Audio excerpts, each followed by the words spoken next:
Le transistor est un dispositif électronique à base d'un matériau semi-conducteur comme le silicium. Les atomes de silicium sont tétravalents, c'est-à-dire qu'ils ont 4 électrons dans leur couche de valence. En général, ces électrons ne sont pas libres et ne peuvent donc pas conduire le courant électrique. C'est la raison pour laquelle les ingénieurs utilisent le dopage pour améliorer la conductivité du silicium.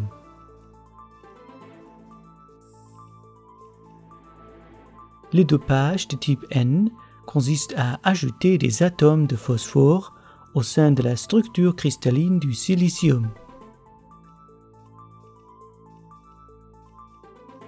Le dopage de type P consiste à ajouter des atomes de bore.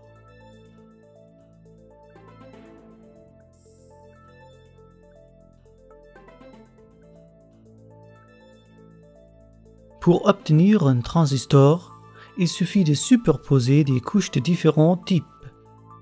L'une des couches est dopée avec des atomes de phosphore contenant plus d'électrons que le silicium. L'autre couche possède des atomes de bore qui ne comptent que 3 électrons de valence. Il existe donc des trous. Sous l'effet d'une différence de potentiel, l'électron libre se déplace dans la couche de type P et prend la place du trou. Alors, un trou est créé dans la couche de type P à raison du déplacement de l'électron. Cela s'applique aussi pour les autres électrons. La diffusion des électrons en question provoque la création des ions qui ont une charge positive ou négative. En fait, un champ électrique est induit par les charges différentes empêchant le déplacement d'autres électrons. Les informations suivantes ont pour but d'examiner la structure d'un transistor bipolaire. Ce transistor est composé de 3 couches semi-conductrices.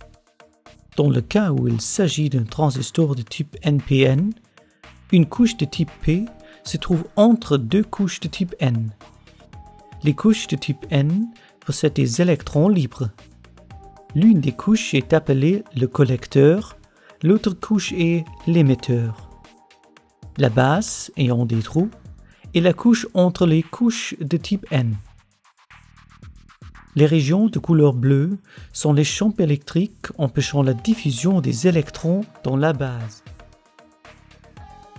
Peu importe la tension collecteur-émetteur, dans ces conditions, le transistor ne laisse pas passer le courant.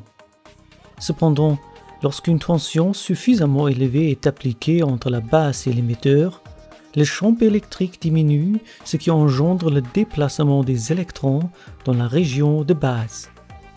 Plusieurs électrons se recombinent avec des trous dans la base, mais la plupart des électrons entrent le collecteur.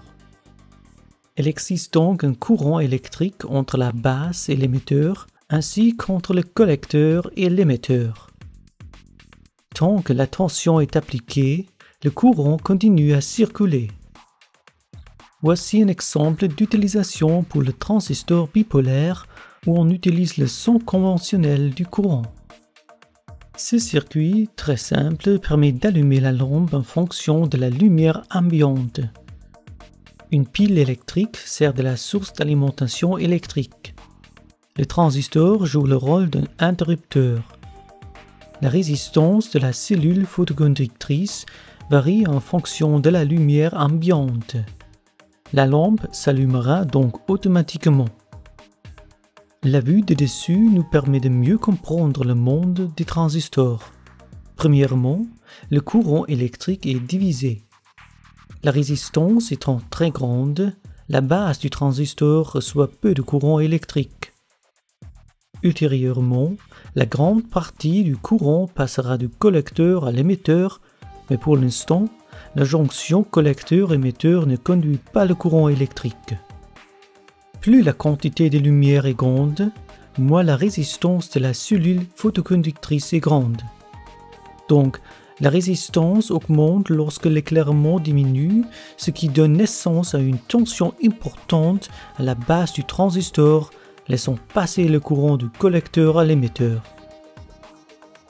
la lampe s'allume, parce que le transistor sert à ajuster automatiquement le courant en fonction de la tension à la base.